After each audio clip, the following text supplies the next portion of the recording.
and 1,000 miles from land. Shortly after the break of day, in the gray transparent light, a speck to windward broke the even line of the horizon. It was the ship, wending her way northeastward. Had I not known the final indifference of sailors to such disasters as that which the Arcturian's crew must have imputed to the night past, did not the skipper suspect the truth, I would have regarded that little speck with many compunctions of conscience. Nor, as it was, did I feel in any very serene humor.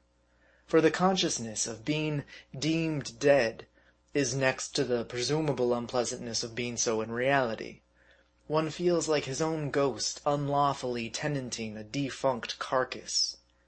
Even Jarl's glance seemed so queer that I begged him to look another way. Secure now from all efforts of the captain to recover those whom he most probably supposed lost, and equally cut off from all hope of returning to the ship, even had we felt so inclined, the resolution that had thus far nerved me began to succumb in a measure to the awful loneliness of the scene.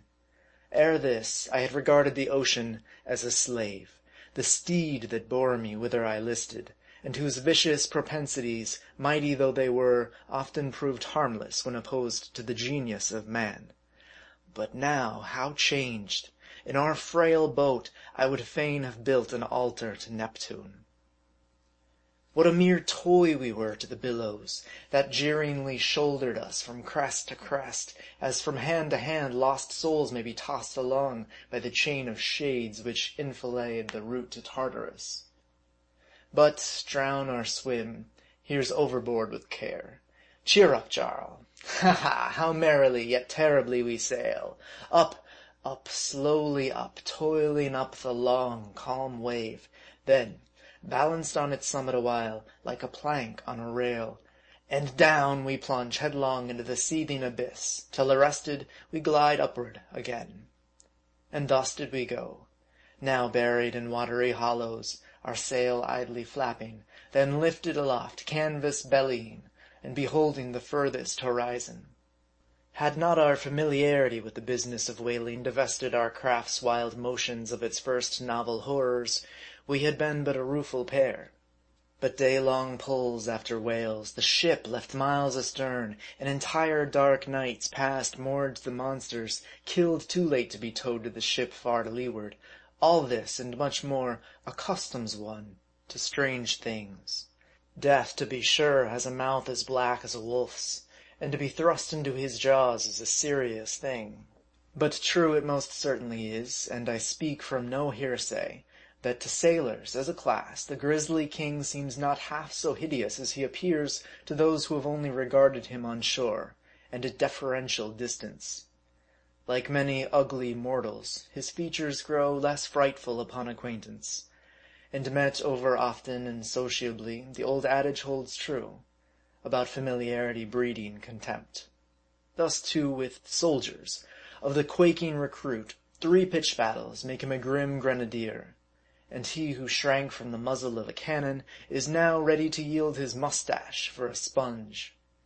And truly, since death is the last enemy of all, valiant souls will taunt him while they may. Yet rather should the wise regard him as the inflexible friend who, even against our own wills, from life's evils triumphantly relieves us. And there is but little difference in the manner of dying. To die is all. And death has been gallantly encountered by those who never beheld blood that was red, only its light azure seen through the veins. And to yield the ghost proudly, and march out of your fortress with all the honors of war, is not a thing of sinew and bone. Though in prison, Geoffrey Hudson the dwarf died more bravely than Goliath the giant, and the last end of a butterfly shames us all. Some women have lived nobler lives and died nobler deaths than men. Threatened with the stake, mitred Cranmer recanted. But through her fortitude, the lorn widow of Edessa stayed the tide of Valen's persecutions. 'Tis no great valor to perish sword in hand and bravado on lip, cased all in panoply complete. For even the alligator dies in his mail, and the swordfish never surrenders. To expire, mild-eyed in one's bed, transcends the death of Epaminondas. End of chapter 9.